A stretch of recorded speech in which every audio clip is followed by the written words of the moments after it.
గంగా జలము తెచ్చి నీకు అభిషేకము చేతునంటే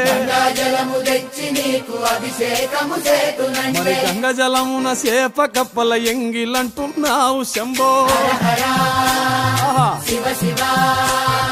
హర హర శివ శివ సాంబ శివ నీదు మహిమ ఎన్నటికీ తెలియదాయే ఆవు పాలు తెచ్చి నీకు అర్పితము చేతునంటే ఆవు పాల లేక దూడల ఎంగిలంటున్నావు శంభో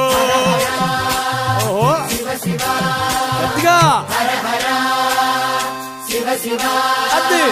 సాంబ శివ నీదు మహిమ ఎన్నటికీ తెలియదాయే సాంబ శివ నీదు మహిమ ఎన్నటికీ తెలియదాయే